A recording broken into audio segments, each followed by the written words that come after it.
Season 4 of Chefs, Deliciousness, and Cocktails starts right now. Woo! This is Trey's Chowdown Live, hosted by Trey Chapman, restaurateur, rancher, publisher, food blogger, TV show, and podcast host. The show is raw, real, unscripted conversations about the culinary world. I'm producer Ron, and this is the best of Trey's Chowdown Live Seasons 3 and 4. As we prepare for all that the new year brings us, we look back at some of the highlights from the past 2 seasons. We are out here at our South Victory Plaza with the man that we turn to whenever we want to know what food is the best in the state of Texas. That is Trey Chapman of Trey'sChowdown.com. Best breakfast spots in North Texas with Trey's Chowdown. So food expert Trey Chapman. Texans know beef, and if you're looking for the best steak in town, we called in the food expert Trey Chapman. Trey had the privilege of interviewing some of the best and brightest in the food and beverage industry this season. Let's get started with a harrowing personal story from Chef Justin Wern, formerly at the Statler, now at Bow Lounge, Dallas. Okay, so you told me a story before this, which shocked me. When you worked at the Statler, you said you just got hired there, but you got shot. I did, but not once, but you got shot 2 times. I got one in the chest and I have one in the arm, right through all my tattoos. It's a pretty big hole right there. It is. It was a 45 caliber. 45 caliber. Yeah. So tell me what happened. Tell me the story. It was actually one of my old employees, and he was a pretty good kid. He worked for me as a food runner when he was, I guess, 18 or 19. Right. And he started getting in with the bad crowd. Oh yeah. And he knew where I lived, and I mean, I trusted him so much that he has babysat my child. Oh, wow. And he used to, I tried to keep him out of trouble. He would say, "Hey man, I need some money. Can you help me with anything? Can I do anything?" He would wash my dishes or clean up my house or do my yard. And then I could tell he started doing bad stuff, and saw the people he was hanging out with. So I kind of cut him off. And one day he stole my wallet. So I called the police, got my wallet back. I still have the same wallet. I've had the wallet since I graduated, 20 years. So I wasn't going to lose that wallet. No. And that was pretty much the end of our friendship. He found out and he tried to stab me when I was in my car. And he got my car door. And then probably 3 months later, he came to the house and I opened the door and just got shot. Golly. But he didn't get in. I kicked him right in the shin, slammed the door, and then he shot me again. Shot me first in the chest, and then he shot me through the door in the arm and just broke my shoulder, broke my arm in 13 places. Golly. Well, it obviously missed all your arteries up there. I'm about a centimeter away from my heart. Centimeter. And I still have the bullet in my chest. Do you really? Yeah. What a story. It's a crazy story. Not many people can say, listen, I can say I've done a lot of things, but I've never say I've been shot. Man. Not twice anyway. In the initial, it was more shock than anything. Yeah. Did you call 911? My buddies called 911. Were they in the house with you? I had a bunch of people there. It was a Thursday night. I was watching football. Oh, wow. You're lucky. Chipotle. Yeah. You're eating Chipotle. Eating Chipotle. Yeah, and one of my buddies, he just, after about 2 minutes, he got off the phone. He just started hugging me to stop the bleeding and just hugged me until they got there. That same guy came and visited me the next day and hadn't changed his shirt. He had my blood. Oh, wow. He was a weird guy. he also used to work for me. Yeah, I was very fortunate. Hey. My son was actually at the house like probably 4 or 5 hours before that, and I dropped him off with his mother. Oh, that's good. Man, that'd have been bad. Had a couple close calls. Woo. Oh well, I just had to tell that story because that's just unusual. So I just kind of. It's a crazy story. Yeah. Thank goodness he survived, and we're all luckier for it.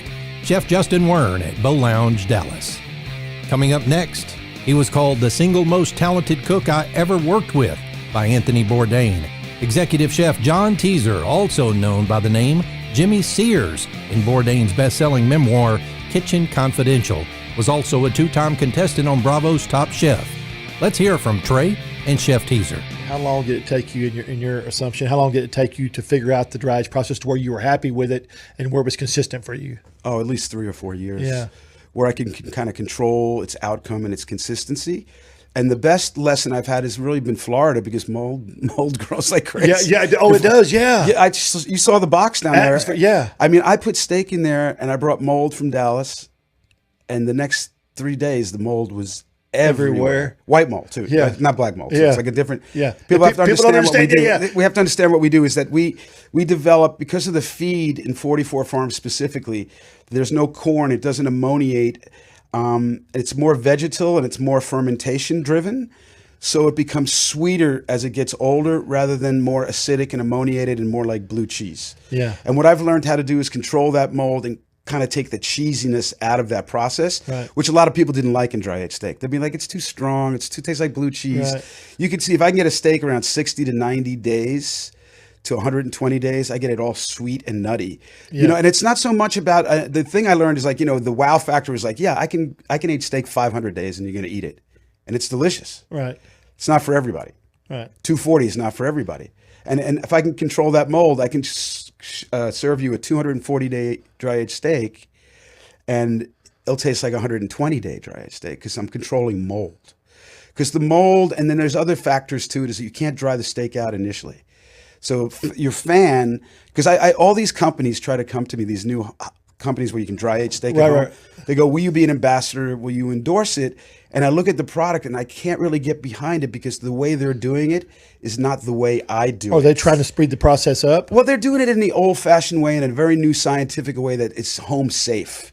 With black light, they're still using the black light to kill any bad bacteria. Right. And they're using fans to circulate things. I do things at a temperature and a humidity, and the rest is really just a technique of watching it, kind of like what a cheesemaker does. Yeah. Because that steak has to bleed. And if you put that fan on and you make it so cold, it's going to harden up, right? And that'll grow black mold on it eventually if you just let it, if you just let it rot. Yeah. Right?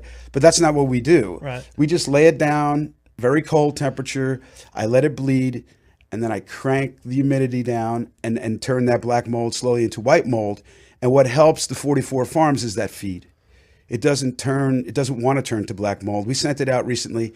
I'd never sent the mold out before, but Justin Brunson wanted to mass produce this in Colorado.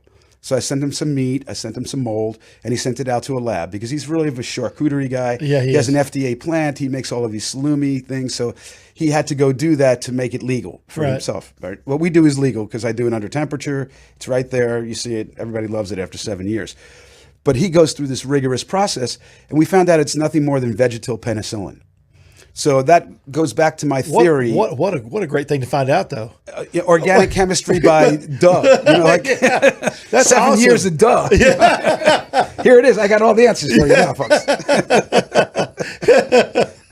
That's funny. That's great, though. But now I'm the expert on it. Yeah, I tell everybody, don't think of it as a mold. Think of it as a glove because it's just protecting the meat to make it better. That's what I tell everybody. It's doing more than protecting the meat. Yeah. It's there are enzymes like a lot of meat. They put papaya enzymes on the end of it if you go to processing plants as a natural tenderizer. It's kind of like a natural MSG. The same thing with this mold is it's that eating. First of all, let's explain what dry aging beef really does. It removes all the blood, the water, and the impurities. It shrinks the fat. Whatever encases in that, then the fat still has moisture and flavor in it.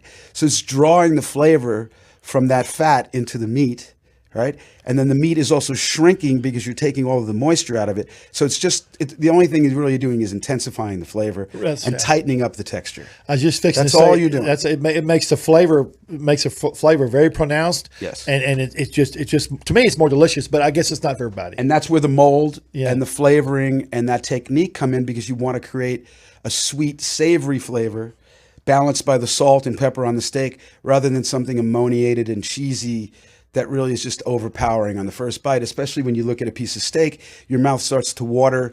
You're used to that steak flavor. The last thing you want is a hard piece of cheese in your mouth. And we don't do that. Yeah.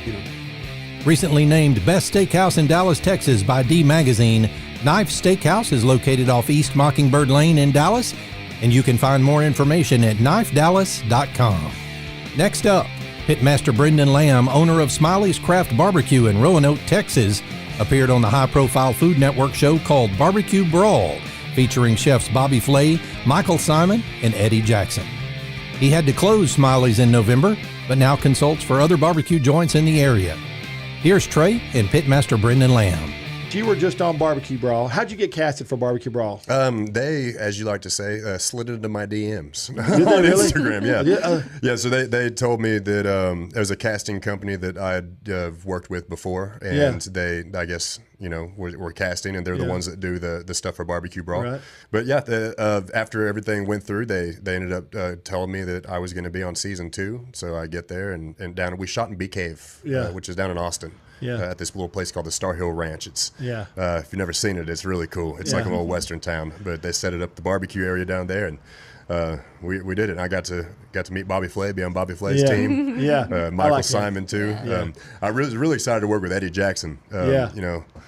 Was it chilly? Would you shoot it? Yeah, it was. So during the day, it was about 70, 80 degrees. And then at nighttime, whenever, during the end of the shoot day, it started getting to where it was windy and about 60. So, It was March when he went down there to film. Okay. So you can't really, I can't wear this and then towards the end of the shoot put on a jacket. That messes up continuity. So we're sitting there just freezing, pretending like we're not. No, the reason I asked you is because I could tell you were cold sometimes. Really? It's funny. Your nose get a little red. I didn't hide it very well. I said, either somebody's back there whipping his butt or it's cold. Both. Could be both. Long days of shooting? Yeah, very long days. Yeah, it's long, isn't it? About 10 hours-ish. Yeah. And then, half of that's cooking. Sometimes half of it's cooking. Sometimes they give us 30 minutes, to cook. And then we're still out there for 10 hours, and there's only two 30-minute segments. Yeah. So craft barbecue is you're pretty much taking your time to make everything like by artist. hand. Yes, everything is made by hand. So traditionally in the Texas barbecue, you get your Benny Keith or your Cisco potato salad in, and that's you kind of spruce it up to where you want it to be. But everything with us is made from scratch. Everything. Down to the we buy the brioche buns. I'll tell you that much. But other than that, down from the pickles, the onions, the rubs, everything is made from scratch. Sauces. And it's just really cool because we're able to show kind of our personality through our food. And we're able to change it up all the time, and being able to call it craft barbecue, people understand that, hey, this is kind of chef driven. And we're going to change it up a little bit. Time consuming. Brendan plans to host backyard events teaching barbecue techniques with a company called Barbecue XO, and he'll make a return in 2022 at the For the Love of Barbecue Festival in Roanoke. Best of luck, Brendan. If you've ever spent time in the Fort Worth stockyards, then you're already familiar with our next guest. Chef Tim Love is known as much for his vibrant personality as he is for his signature urban Western cuisine, creating inspired and innovative dishes that have earned critical and popular acclaim. Widely known as a de facto ambassador for Texas, here's Trey's visit with Chef Tim Love.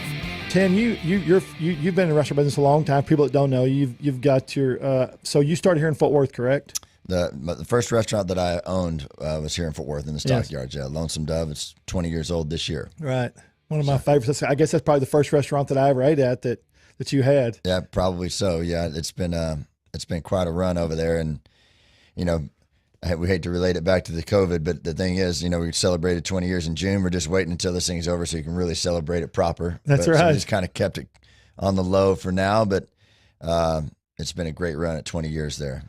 Okay, so can we go through your restaurants real quick? Yes. Would you like me to list them off? Yeah, please, if you don't mind. So obviously Lonesome Dove Fort Worth is the original. We have 3 Lonesome Doves, so one in Fort Worth, one in Austin, right, and one in Knoxville, Tennessee.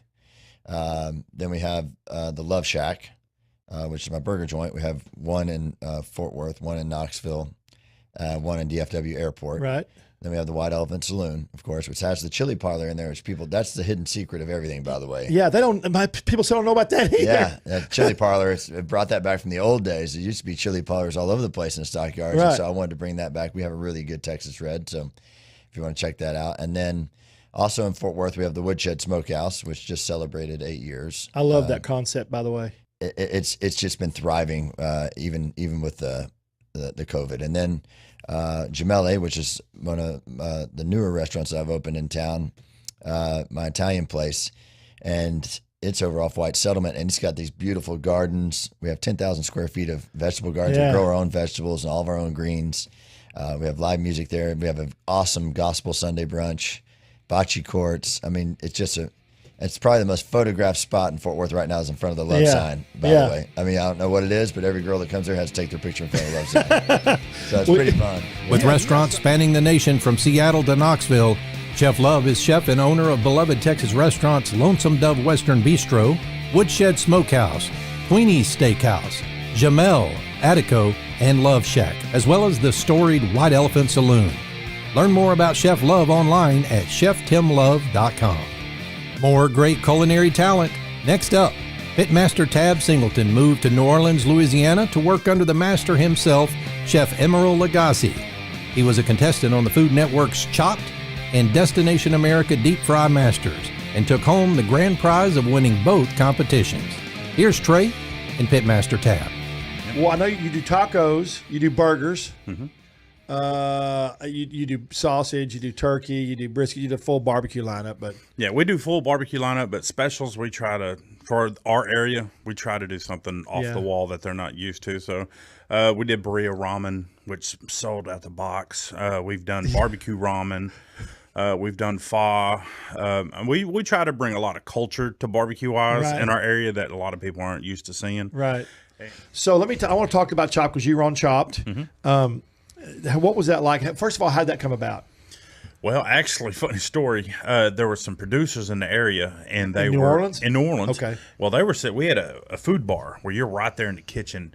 Well, there's this one guy that he's at the roast, which is right in front of me. Right. So I'm sitting there calling out orders, and he's been getting his face caved in the whole night. And well, in front of everybody, he just turned around and smarts off to me.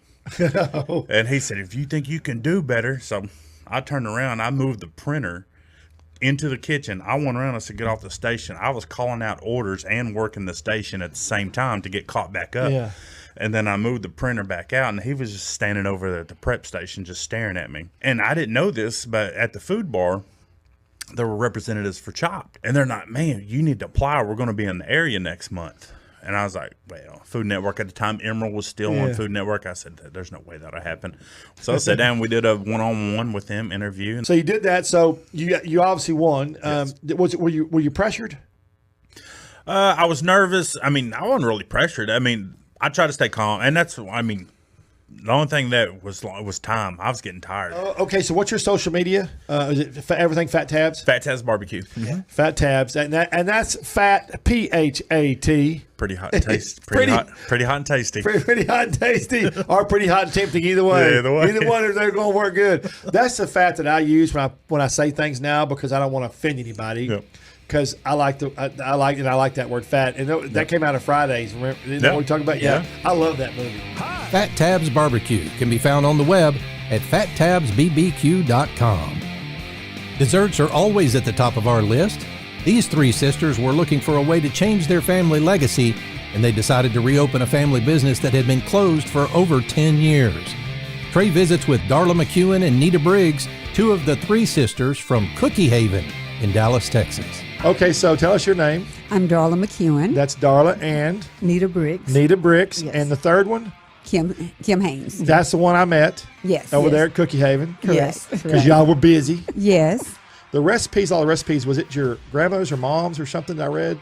So some of the recipes, 85% of the cookie recipes were our mom's recipes. Okay. And that's where we started with the cookie recipes. Y'all are all characters. I'll have to talk to you 5 minutes and realize you're all characters. No, she thinks she's a stand-up comedian. I exaggerate not. I am funny. I'm funny. She didn't think so. I'm sure you are. So it was your mom's recipes. Now, did you? What was her cookie recipes? Cookie recipes. So, let me ask you this: did those recipes come from her mom, or did she create the recipes herself? She created them. Yeah. Okay, so she didn't eat, but she created recipes. Yes. She wanted to make money, extra money, so she did it for money, right? So she would sell them. Okay, see, that's awesome. Now, see, I would never, I would have thought she was doing it for the family, or whatever. Oh no. So, no. Well, because we were single mom, and so she had divorced mom, and raised 4 girls, and so she, our mom always worked.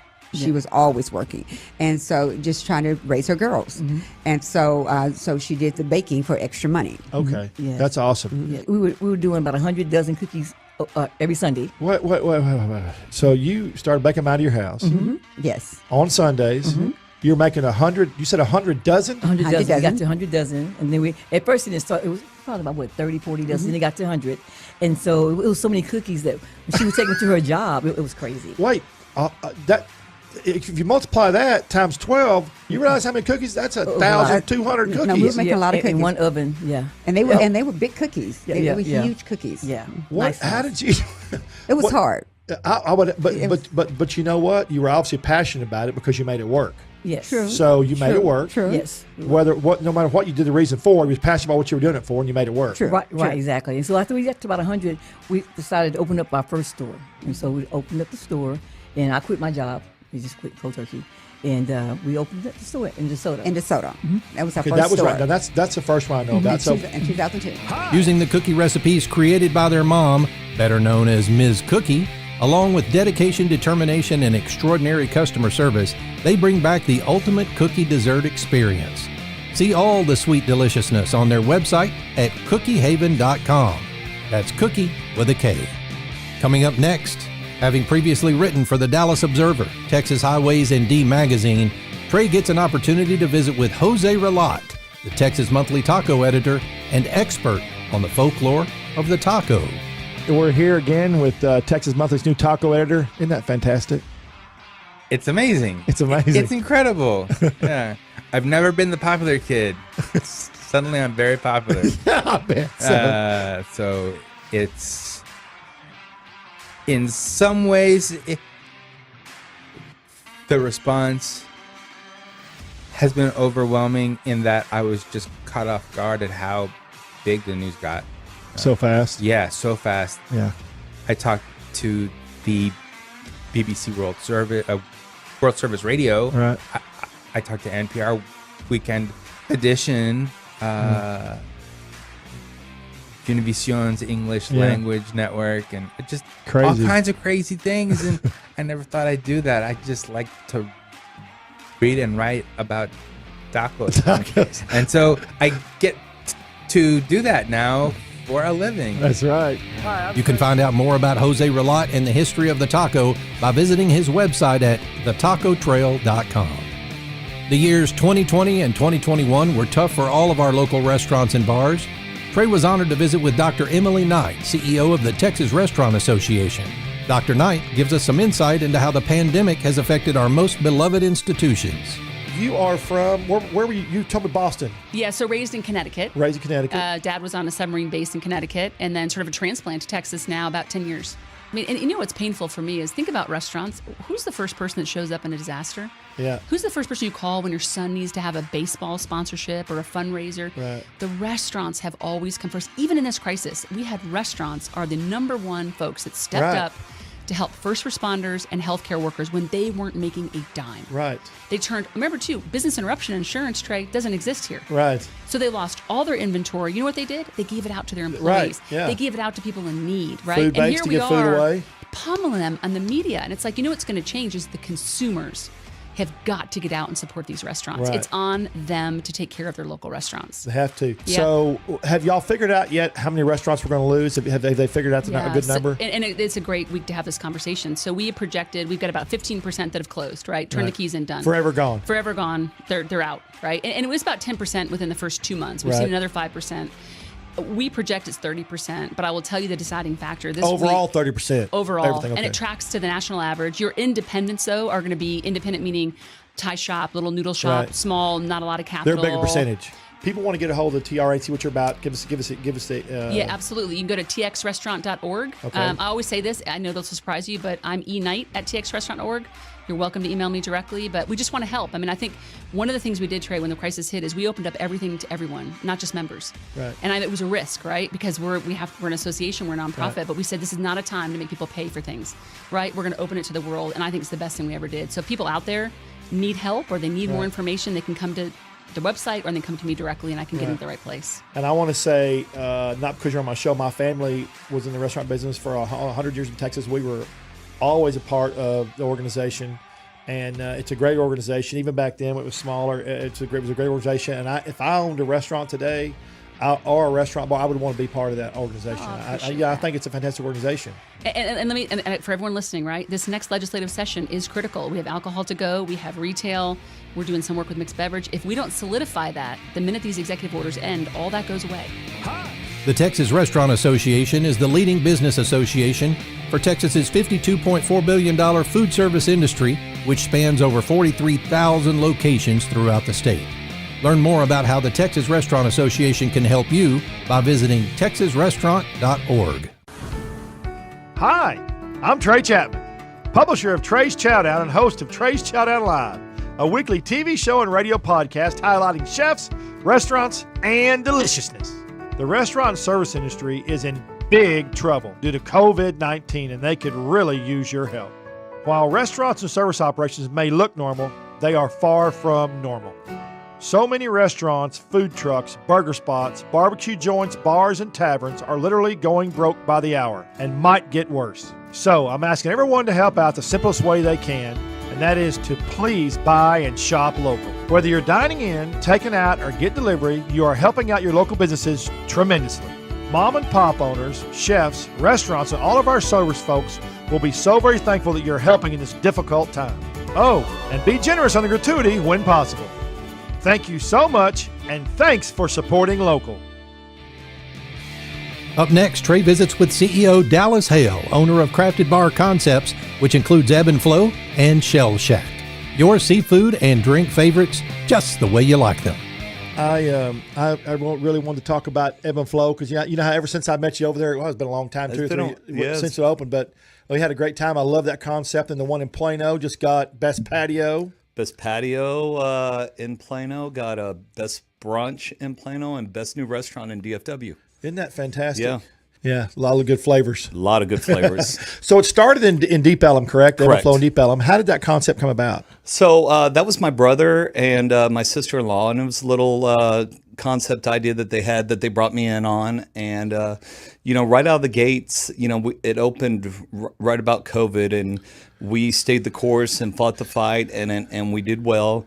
It was just such a cool vibe and cool concept. It was time that, we tried to expand it, came up with found a spot in Shops of Legacy, tweaked it, a little bit different from Deep Elm to Shops of Legacy, but stayed the main course. Laura decorated everything, and, kudos to her because she's really the one who gets the award, So Dallas, what would you're CEO, but you've got so many concepts now. How do you classify yourself? Well, I'm president CEO of Crafted Bar Concepts, which all the concepts fall under that. And we've got, now we've got Sushi Marquee, we got Ebb and Flow, Shell Shack. So, everything's doing really well. Got some new concepts coming up. Yeah, you are. This is, you told me that was out there. That's the Back Nine Dallas roll. This is, it's plenty, isn't it? Oh, yeah. You got shrimp tempura in there, cream cheese, crab, little sliver of jalapeno, salmon on top. Guacamole with a little spicy mayo and eel sauce. Look at the beautiful thing right there. This here, we got some sashimi over here. Oh, sashimi. Look at that. I love the way you do this at the Rose. I saw that out there earlier when they were doing that. That's salmon, some looks like tuna. Got some albacore over there. Look at this. This looks fantastic. So this starts going on your healthier options. We can also take sushi and wrap it in cucumber. So that is a completely riceless roll. Oh, it's riceless. Okay, so that's got protein, and there's actually no carbs in that, is there? Correct. Yeah, see, there's no carbs. It looks delicious. This one right here, this is called the Happy Wife, Happy Life. Right. Named after Angela because she liked it so much. But she had a roll and Sabasa created this also. That she wanted riceless. So that's how this came across, Happy Wife, Happy Life. And it's got your tuna on the inside. It's wrapped in soy paper, and it's got crab on the outside, a little spicy mayo, little eel sauce. One of my favorites, one of the big time, and this is one of the ones that we didn't change the name because it is universal. You can get it at a lot of places. It's called Butterfly Kisses. Butterfly Kisses. Look at that dish. And it is crab on the inside, wrapped with salmon, jalapeno on top. It's got a little spicy mayo. Just a very delicious dish. And then what is this? Yellowtail Heaven. Yellowtail Heaven. Yep. That to me looks fantastic. Visit your favorite Crafted Bar Concepts dining experience with locations in the DFW Metroplex, Houston, Tyler, and even Clearwater, Florida. This season was truly special for Trey as he enjoyed a unique opportunity to visit with Dallas's own chef Kent Rathbun. Chef Rathbun has cooked for Ross Perot, Queen Elizabeth, George Michael, Julia Childs, and Oprah, among other high-profile names. He was also one of the featured chefs for the Bush 2001 inaugural ball. And he competed on Food Network's hit series, Iron Chef America. Here's Trey and Chef Rathbun. So we're here for our new season. We're kicking it off today with Chef Kent Rathbun from Dallas. Kent, thank you so much, buddy. Pleasure, man. I really appreciate it. Good to be here. Sorry for all the troubles. No worries. As I was saying, man, I know where you're at. I feel you. I went to Bangkok 3 consecutive years and cooked in this fantastic hotel and some of their other resorts around Thailand. I mean, it was that is an experience in itself. It was unbelievable. And seriously. And you were getting paid to do this. So getting paid to do it. You did. No, I loved it. That's amazing. Well, and I think that's the thing too. I tell people all the time, I've had such a blessed life. I mean, both my brother and I look, we have bad days like everyone else, Sure. but I'm going to tell you, I love what I do still today. I dig it. I'm passionate about food and drink. I get up every morning and say, man, what's the day going to bring? That's just the way I am. Exactly. And that's awesome. What was your favorite thing about Bangkok? Well, if you could take anything away from what was your favorite thing about it? Street food.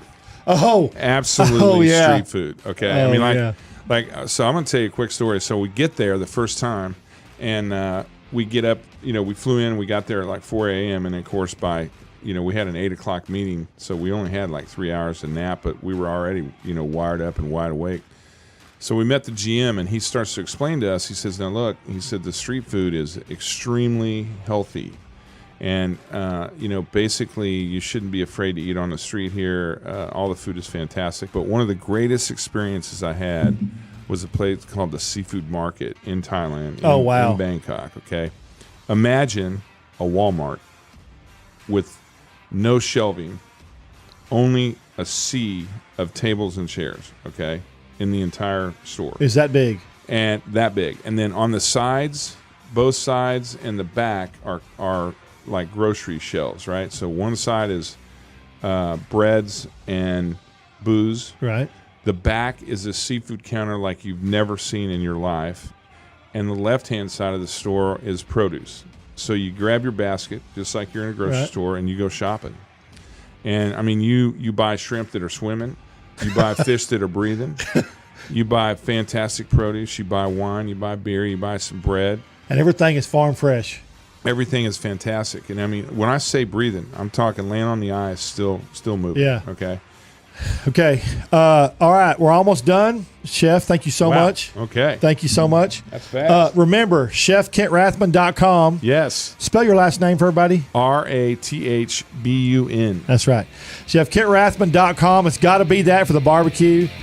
With restaurants like Abacus, Emoto, and other well-known names in his portfolio, Chef Rathbun and his wife Tracy currently co-own local Dallas favorites Shinsei, Lover's Seafood and Market, and Rathbun's Curbside Barbecue. Learn more about Chef Rathbun on his website at chefkentrathbun.com. Next up, originally started in 1978 as Roy's Smokehouse in Princeton, Texas, it had become such a local favorite that Roy had to move to a bigger location. He called the new location Hutchins Barbecue, and Trey talked with pitmasters Tracy and Wes Hutchins. When did y'all start? 1978. 1978 in McKinney. In McKinney. Not in that location. Not in that location, correct. Dad started actually about 5 miles outside of that location in a little town called Princeton, Texas. Which was all farmland at that time. Right, exactly. And then when I come of age at 18, 19, me and Trey got in business with Dad, and then that's when we moved to McKinney. Okay, so your dad did actually start it. Roy Smokehouse. It was Roy Smokehouse. Yes, sir. Oh, Yep. Roy Smokehouse. That's where I was 7 years old. You see the established 78? Okay. So I was 7 years old, when it come to be. So okay, so see, I did not know the back history. That's Yes, neat because that's it, anything you read about Hutchins, they don't have the back history. Right, so, yeah. So We that's have a neat. little story, but you got to look for it. Yeah, we go online. It's got the full story. You just got to click on it. Okay. Yeah. Got to click. Yeah. Yeah. Yeah. There's so much stuff to click on now. Yeah, online. Yeah, that's true. So it was Roy Smokehouse and Princeton. Yeah. And it was 1978. And was it actual just? It was a little portable building, really cool. I kind of getting into depth, but it was a little. Dad built a room on the end of it, and so we lived in a room for 5 years, literally a room. And but that's all Dad wanted to do is cook barbecue. His passions was that, and him and Mom have always been music leaders in church. So I don't know how many nights it was gone to revival. We closed down. That's what it was. If church, something wasn't going on at church, we were open. But if something was going on at church, we were closed. But Dad really quick knew that he could do have a good business there. So that is a fantastic story. Me and Wes was raised up in it, so it was kind of funny. We were getting out of high school, and I guess Wes had just graduated, and he said, "You guys are going to come to work for me." And we're like, we're all, I'd say most of us are alpha males. Yeah. We're real bullheaded. We're like, no, Dad, we're going to work with you. We're going to be partners. And so Mom, obviously having the two boys, and our younger brother Tim was a little younger, obviously at that time. Now, have I met Tim? You've met Tim on TV. Yes, on ABC. He did the TV thing with you. So anyway, Mom, me and Wes, of course, her boys are her husband. She sided with us, and we said we're going to call it Hutchins Barbecue. That's how it started. Dad didn't like it. He thought the customers were going to turn on him, because he had so much. So much traffic coming from McKinney. A lot of our business did come from McKinney. You know what? That happens a lot of times. People buy a place where they change the name. There's no doubt. So that's why he felt like that. And he was in the right for doing it, but we hung in there, and obviously we're Hutchins today. After a devastating fire in 2012, Hutchins Barbecue rose from the ashes and smoked its way into Texas Monthly's top 50 barbecue joints in the world. Check out their story at hutchinsbbq.com. As a seasoned culinary inventor, she is executive chef at Jose Restaurant.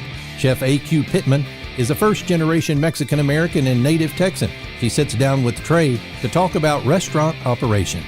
It's what you said that because there's a difference between a chef and a cook. A chef wants to do everything and be an owner and run everything, and a cook wants to do it for a paycheck.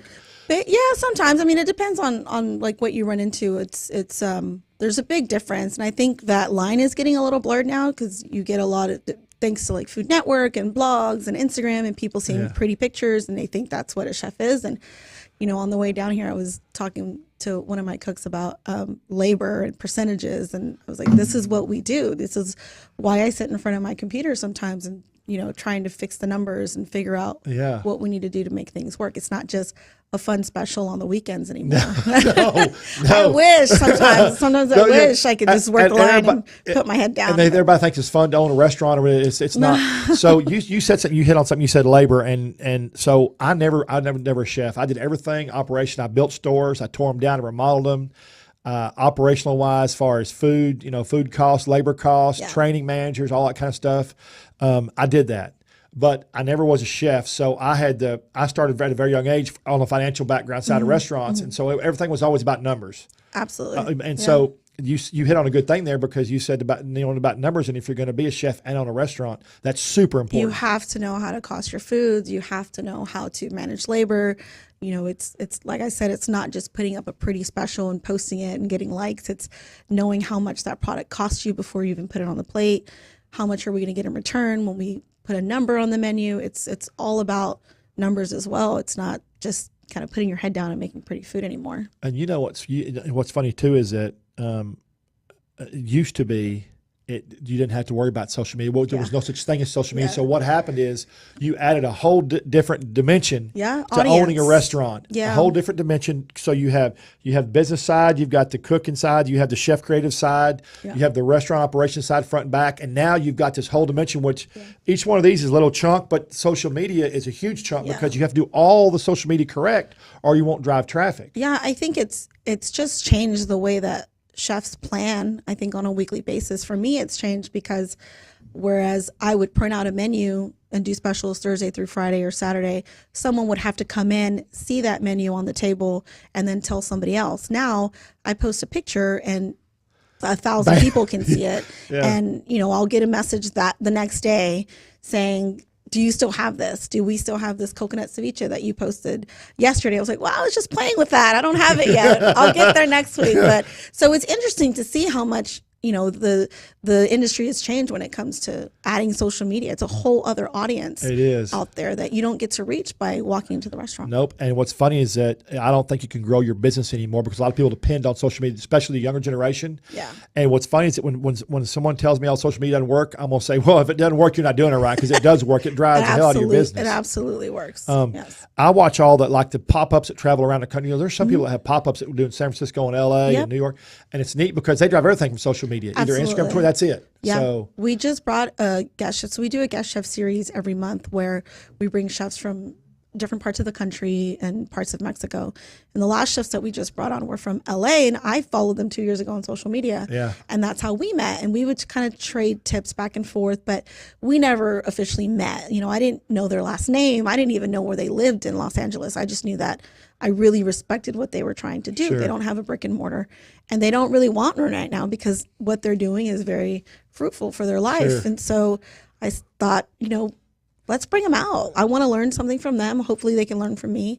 And I'm not just going to copy their stuff off Instagram. I want them to come and teach me. Sure. So we brought them out, and they did an amazing job. And that is so neat. Yeah. See that, but sometimes too, if you do that, that's what I do. I follow chefs, and that's what I did for you. I was looking at your food and stuff, and I really love some. We'll talk about that in a little bit. But first of all, we haven't talked about it yet. I normally do it chronological, but since we got into everything on your restaurant's Jose. Mm-hmm. And tell everybody about it real quick. So Jose is named after a fairly famous ceramic artist in Guadalajara. I say fairly just because he's super humble. Wait, say that word. Say the city again. Guadalajara. Yeah, I can't say it like that. And the owners, Brady and Hannah and their family, would travel to Guadalajara and just have a really good time and eat at all these, you know, really well-known restaurants and some hole in the walls as well. And they just fell in love with the food and the environment. They met Jose Noe Suro, who is a ceramic artist, and just fell in love with him and his family. And he really is a truly remarkable person, humble and just very sweet. But he's also super talented and very famous when it comes to his pieces, which he does plateware and whatnot. And they said, you know what, there's nothing like this in Dallas. How do we bring this to Dallas? And they kind of collaborated and decided to open Jose. They reached out to me initially, and at that point I was working on another project, and I said, no, thank you, but no, thank you. I'm doing something else. Starting a brick and mortar is a big responsibility. It is, it wasn't just that. I didn't know enough about the concept. I didn't care to really know much about it at the time because I was so kind of busy with the other projects. So later they reached out to me after I left the Cedar Social, and I said, you know what, let's sit down and talk. And we sat for 4 hours, and I said, the first thing I want to do is come and eat at the restaurant and see, because I'd never even driven past it. I didn't know anything about it. And I went and I looked around, and I remember pulling the manager aside and I said, you guys are really busy. This is crazy. And he looked around, he kind of, you know, was like, nah, this isn't very busy. So we went back and talked, and I was like, you know, you guys are doing great. Your numbers are great. Everything. What are you doing if it's not broke? He said, we're not what we wanted to be originally. What we wanted to be was, you know, just kind of elevate Mexican food a little bit more. We know that that's what you do. I said, well, you're probably going to, you know, make some people angry because your food's really good. That's what happens. And he said, you know what? It's not what we originally set out to do. It's not our ethos. It's not what we wanted. It's fine. Just do what you do and don't upset anybody. Well, you can't do that because people hate change. Yes. I don't care who they are. If they've been coming to eat for 6 months, they hate change. Yep. But you had the foresight to do that, which was neat. Well, Chef AQ, as she is known to her friends and patrons, was named Best Chef of the Year 2018 by Eater Dallas. It also took top title at Dallas Observer Iron Fork 2018. She brings over 15 years of acclaimed culinary experience to Jose. Next up, Chef Melvin Roberson says the idea of Doughboy Donuts came after 15 years of restaurant experience and a desire to build a company of his own. Doughboy Donuts took Dallas-Fort Worth area by storm and was embraced with open arms throughout North Texas. Trey sits down with the Donut King himself. How did you cook your first donut? Tell me what you told me. Did you go to Bed Bath & Beyond and buy the fryers? I did. I went to so let's Bed go through that process. It's interesting. It's a cool story. Yeah. So I went to my parents and I told them this idea, and they were just like, "No, no, this is crazy. You're insane." I'm like, "No, but you have to believe me." And I think my mom was more so on board than my dad because my dad was sitting in the recliner and he was like, "Nah, I'm not even getting up. I don't care." And they thought you were just kidding. They thought I was messing around, but they soon figured out I was not. But so I went back and forth with a lot of different things as far as flavors and profiles. I want to take you back 1 second to your dad sitting in that recliner. And he said, "Oh no. What happened from there? What was the process from there?" This is a combination of 3 or 4 different recipes. I picked from here, I pulled from there, I threw this out, added that, whatever. My uncle is in culinary, my aunt is in culinary. They both teach at Ben Barber Technical High School. in Mansfield, and they're chefs there, the chef teachers. So I got some input from them, input from my parents. Long story short. So self-taught. Who? You are self-taught. I'm self-taught. Yeah. I'm self-taught, yes. Yeah. In your kitchen. In the kitchen, yeah. By you and mama. Me and mom, yeah. I'm an only child, and I got. Oh, I my didn't, gosh, I didn't you're the get baby. I didn't get this big by accident. So I used to stay home a lot too. Actually, summers I like to stay home. You know, I'm a bit of an introvert, so home alone, that's my thing. So, and I had to eat, so you know, I just started making stuff up, or she would leave something, or I'd make something, and it got to the point they were like, okay, you're gonna cook once a week, you know, for the house. So that's kind of really how cool, I got though. that. So yeah. You know, I think more families should do that nowadays. I truthfully think that we could get back to being a more family units. For sure. If the kids had to cook and clean one day a week, each child, if there's 2 or maybe 2 days a week, I think it makes them have a lot of more respect and understanding of what it takes to run a house and all that stuff. Yeah, absolutely, definitely agree. But so you did. But I'm trying to get to with my dad. Yeah. So we finally, when we got this recipe down, he's in the recliner, he's watching TV, he's not interested in anything we're doing, and that first bite, he was hooked. First bite, he was just like, he looked at us and we're like, yeah, we told you, like. Come on, man! Like it works, right? You like it, right? He loved it. So yeah, did he finish it? Oh yeah, of course. yeah. Do you remember what donut that was? It might have been the last call, if I remember correctly. So the last call. What was it?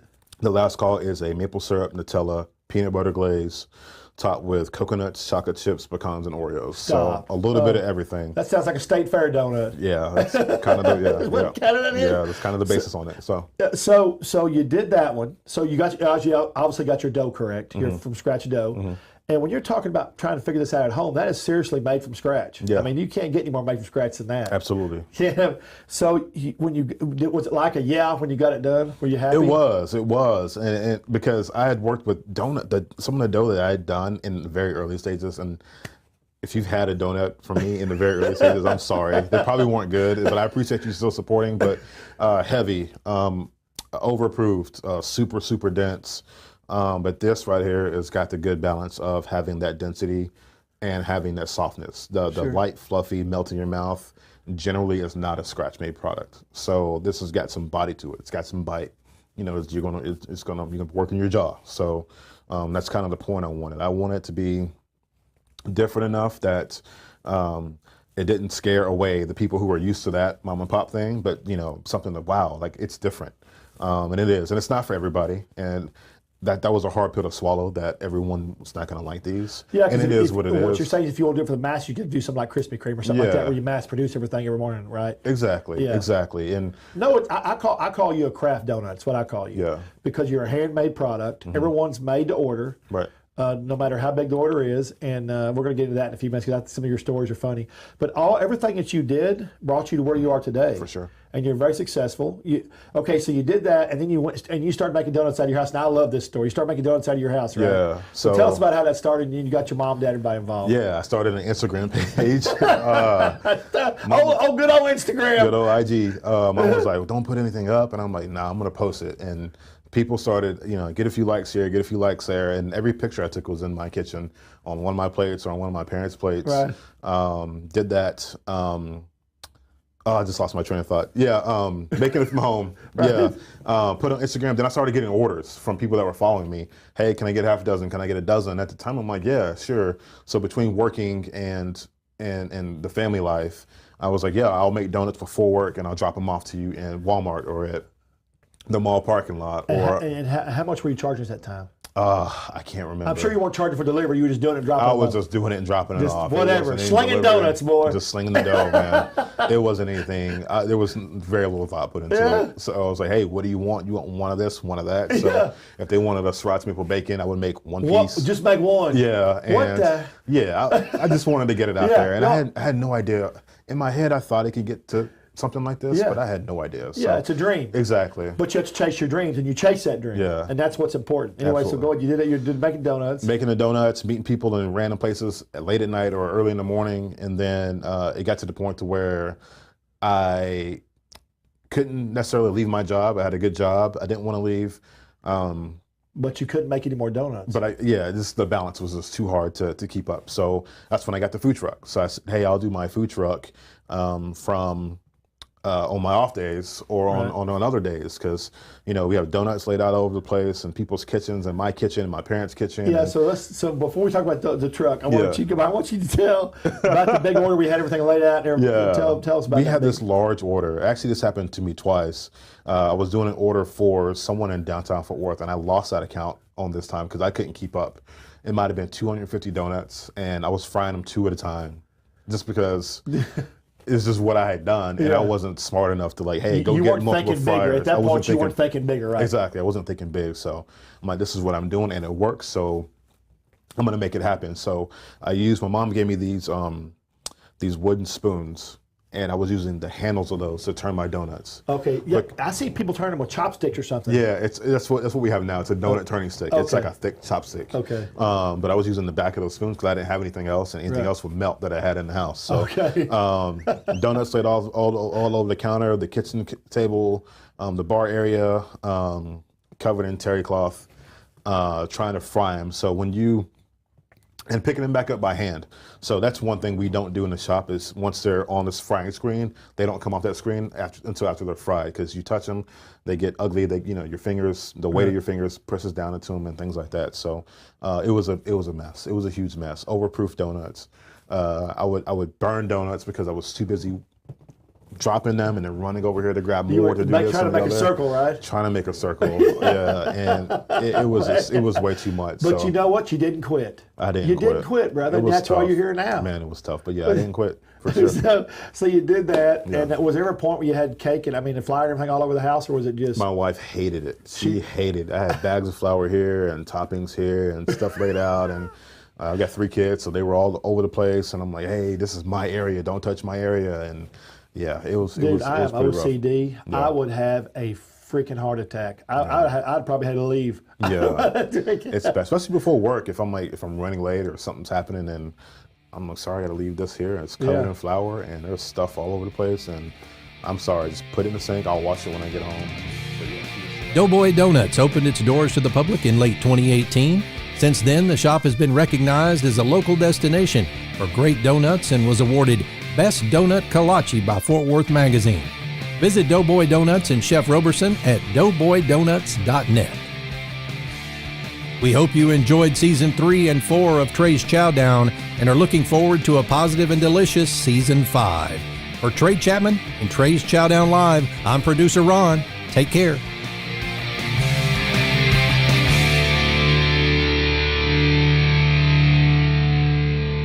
Hi, I'm Trey Chapman, publisher of Trey'sChowdown.com. I'm passionate about finding the best food, drinks, and chefs and sharing it all with you. I should know I have over 5 decades of food experience. Find me on any podcast platform, Facebook Live, or just Google me. Now you can watch and listen to all my great finds every week on my live TV and radio podcast at Trey's Chowdown Live. I'm Trey Chapman, author and publisher of Trey'sChowdown.com. I have 5 decades of experience. Hi, I'm Trey Chapman, owner and... Do it again. I keep looking at that camera over there. Okay, more movement? Is all this is okay? Hi, I'm Trey Chapman, author and publisher of Trey'sChowdown.com. I have 5 decades of food experience, and I love sharing them with you at my site, Trey'sChowdown.com. How's that look?